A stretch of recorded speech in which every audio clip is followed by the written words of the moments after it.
Om Swastiastu. Yang terhormat, dosen pembimbing utama saya, Bapak Dr. Iputu Gede Diatmike, SE AK MSI. Kemudian dosen pendamping saya, Ibu Sunita Dewi, SE MSI. Dan dosen penelaah saya, Bapak Inyoman Putra Yase, SE MSI. Perkenalkan, nama saya Gusti Putu Suryasnana Putra, NIM 17170512994, dari Prodi S1 Akuntansi, jurusan Ekonomi dan Akuntansi, Fakultas Ekonomi, Universitas Pendidikan Ganesha. Pada kesempatan kali ini, di sini saya akan mempresentasikan proposal penelitian saya yang berjudul Pengaruh Produk Domestik Bruto, Inventory Turnover, dan Sales Growth terhadap Return on Asset pada perusahaan Customer Guard yang terdaftar di Bursa Efek Indonesia pada tahun 2017 sampai dengan 2019. Adapun latar belakang masalah dalam penelitian ini, yaitu pasar modal pada saat ini mengalami perkembangan yang sangat pesat dan mempunyai peranan penting dalam memobilisasi dana dari masyarakat yang ingin berinvestasi dan sebagai sarana untuk memperoleh dana bagi perusahaan. Salah satu hal yang paling penting dalam perusahaan adalah kinerja keuangan perusahaan.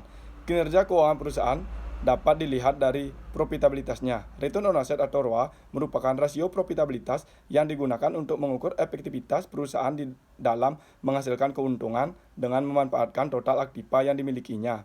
Pada tahun 2019, terdapat fenomena penurunan ROA yang dialami berbagai sektor industri perusahaan. Data tersebut dapat dilihat pada tabel berikut ini. Berdasarkan tabel tersebut, dapat dilihat bahwa sektor Customer Guard Industri mengalami penurunan ROA terparah pada tahun 2019 dibandingkan dengan sektor perusahaan lainnya, yaitu sebesar 7,46%. Permasalahan ROA tersebut dapat dipengaruhi oleh beberapa faktor. Salah satunya adalah Produk Domestik Bruto atau PDB. Menurut Tendelilin 2010, PDB yang meningkat mempunyai pengaruh yang positif terhadap daya beli konsumen, sehingga dapat meningkatkan permintaan terhadap produk perusahaan, pada akhirnya dapat meningkatkan profitabilitas perusahaan. Hal tersebut sesuai dengan fenomena yang terjadi di lapangan. Dikutip dari katadata.co.id, pertumbuhan ekonomi pada kuartal 1 2019 melambat karena tertahannya konsumsi masyarakat. Kondisi ini turut berdampak pada penurunan kinerja keuangan beberapa perusahaan konsumer besar, termasuk Unilever. Hal tersebut terbukti dari penurunan kinerja keuangan beberapa emiten konsumer yang terdaftar di Bursa Efek Indonesia. Faktor yang kedua adalah Inventory Turnover atau ITO, merupakan rasio yang membandingkan harga pokok penjualan dengan persediaan rata-rata.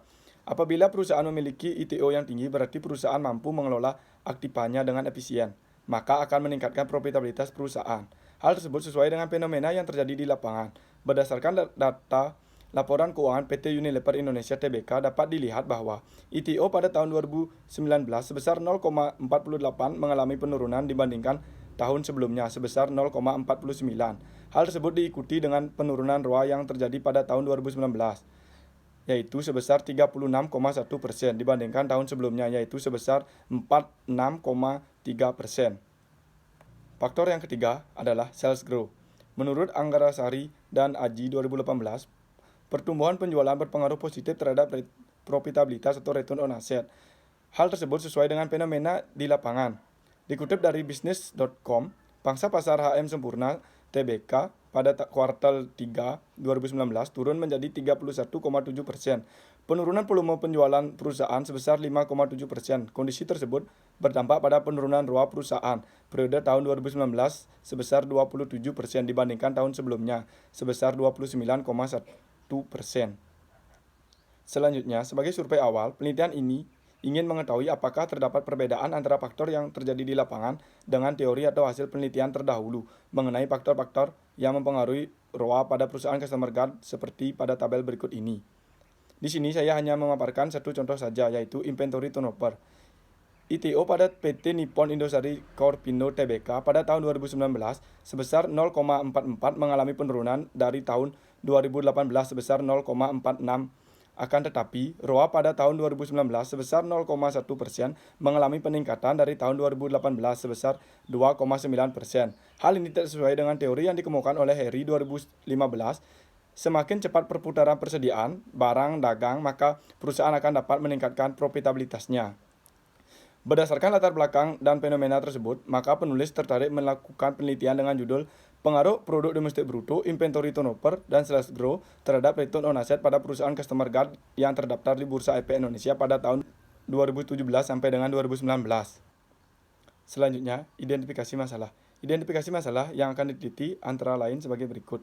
Yang pertama, terdapat beberapa perusahaan sektor customer guide yang mengalami penurunan ROA. Yang kedua, terjadi kesenjangan dari teori atau hasil penelitian antara peneliti yang satu dengan yang lainnya. Sebagai peneliti mendukung bahwa ada pengaruh PDB, ITO, dan sales growth terhadap ROA, sedangkan sebagian penelitian lainnya beranggapan bahwa tidak ada pengaruh.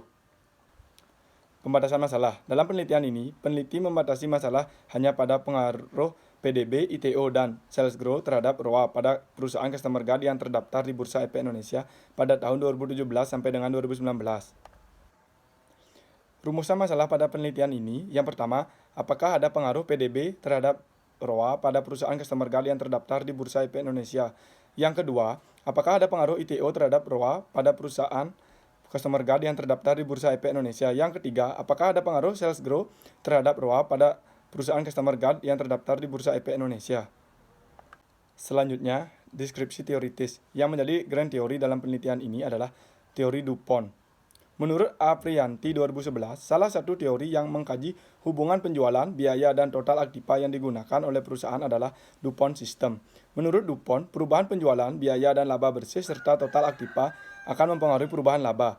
Di samping itu, perubahan laba juga dipengaruhi perubahan perputaran aktiva. Semakin cepat perkembangan aktiva berarti semakin efektif perusahaan dengan akibat meningkatnya laba yang diperoleh. Selanjutnya, return on asset atau ROA.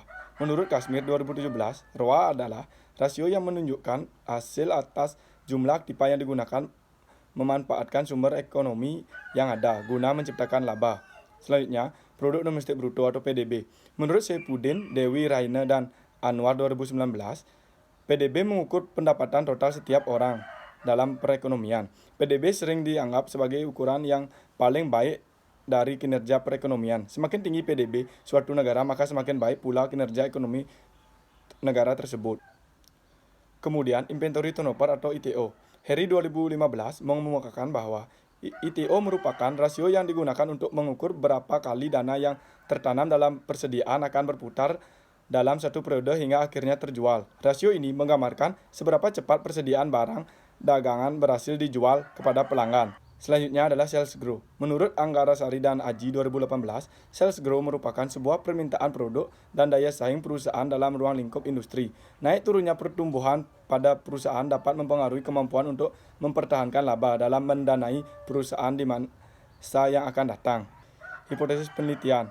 Yang pertama, pengaruh produk domestik bruto terhadap return on asset. Menurut Aprianti 2011, salah satu teori yang mengkaji hubungan penjualan yang akan mempengaruhi perubahan laba adalah DuPont. PDB sangat erat kaitannya dengan penjualan karena salah satu indikator dari PDB adalah daya beli masyarakat. Apabila daya beli masyarakat meningkat, maka akan diiringi dengan peningkatan penjualan. Maka teori DuPont ada hubungannya dengan PDB. Menurut Tendelilin 2010, meningkatnya PDB mempunyai pengaruh positif terhadap daya beli konsumen sehingga dapat meningkatkan permintaan terhadap produk perusahaan yang pada akhirnya akan meningkatkan ROA. Hal ini didukung oleh hasil penelitian yang dilakukan oleh Zoe, Dewi, dan Oriana 2017 yang menunjukkan bahwa PDB berpengaruh positif dan signifikan terhadap ROA. Maka dapat dirumuskan hipotesis sebagai berikut, yaitu produk domestik bruto berpengaruh positif terhadap return on asset. Yang kedua, pengaruh inventory turnover terhadap return on asset. Perputaran persediaan sama dengan perputaran aktiva. Keduanya sama-sama merupakan rasio aktivitas, di mana dalam teori DuPont dijelaskan menurut Aprianti 2011 bahwa perubahan laba dipengaruhi perubahan perputaran aktiva. Semakin cepat perkembangan aktiva berarti semakin efektif perusahaan dengan akibat meningkatnya laba yang diperoleh. Hal ini menunjukkan bahwa teori DuPont ada hubungannya dengan ITO. Harry 2015 mengemukakan bahwa semakin cepat perputaran persediaan barang dagang, maka perusahaan akan meningkatkan ROA perusahaan. Hal ini didukung oleh hasil penelitian yang dilakukan oleh Williani 2018 yang menunjukkan bahwa ITO berpengaruh positif dan signifikan terhadap ROA. Maka dapat dirumuskan hipotesis sebagai berikut, yaitu inventory turnover berpengaruh positif terhadap return on asset. Selanjutnya yang ketiga, pengaruh sales growth terhadap return on asset. Dalam DuPont, menurut Aprianti 2011, perubahan penjualan, biaya, dan laba bersih serta total aktiva akan mempengaruhi perubahan laba. Hal ini menunjukkan bahwa teori DuPont ada hubungannya dengan pertumbuhan penjualan. Menurut Anggarasari dan Aji 2018, pertumbuhan penjualan memiliki pengaruh yang strategis pada perusahaan disebabkan pertumbuhan penjualan berdampak langsung pada meningkatnya nilai penjualan dari perusahaan. Hal ini akan berdampak meningkatnya nilai profitabilitas atau ROA. Hal ini didukung dengan hasil penelitian yang dilakukan oleh Supriyanti, Raina, dan Indra Rahayu 2015 yang menunjukkan bahwa sales growth berpengaruh positif dan signifikan terhadap ROA. Maka dapat dirumuskan hipotesis sebagai berikut, yaitu sales growth berpengaruh positif terhadap return on asset. Metode penelitian. Rancangan penelitian, informasi utama dari penelitian ini yaitu bersumber dari sektor perusahaan customer guard yang terdaftar di Bursa Efek Indonesia tahun 2017 sampai dengan 2019. Setelah informasi sudah lengkap, kemudian akan diolah dengan analisis regresi berganda menggunakan SPSS. Hasil yang diperoleh melalui analisis tersebut selanjutnya diinterpretasikan dan ditarik kesimpulan serta diberikan saran sebagai kontribusi untuk penelitian selanjutnya. Subjek dan objek penelitian. Subjek dalam penelitian ini adalah perusahaan customer guard yang terdaftar di Bursa Efek Indonesia periode tahun 2017 sampai dengan 2019. Sedangkan yang menjadi objek dalam penelitian ini adalah PDB, ITO, sales growth, dan ROA. Populasi dan sampel. Populasi dalam penelitian ini adalah perusahaan customer guard yang terdaftar di Bursa Efek Indonesia dari tahun 2017 sampai dengan 2019. Sampel dalam penelitian ini menggunakan metode proportional sampling. Setelah disesuaikan dengan kriteria-kriteria yang sudah ditentukan, maka peneliti mendapatkan sejumlah sampel sebanyak 45 perusahaan. Variabel dan definisi operasional penelitian. Operasional variabel penelitian ini diperlukan untuk menentukan jenis, indikator, serta skala dari variabel-variabel yang terkait dalam penelitian ini. Jenis dan sumber data. Jenis data yang digunakan dalam penelitian ini yaitu data kuantitatif. Sumber data yang digunakan dalam penelitian ini adalah data sekunder, berupa data laporan keuangan perusahaan dan non-laporan keuangan perusahaan. Metode pengumpulan data. Metode pengumpulan data dalam penelitian ini dilakukan dengan metode dokumentasi. Pengumpulan data dilakukan dengan cara mengutip langsung dari perusahaan customer guard yang terdaftar di Bursa Efek Indonesia. Metode dan teknik analisis data. Metode analisis data pada penelitian ini terdiri dari uji asumsi klasik, analisis regresi, dan uji kelayakan model.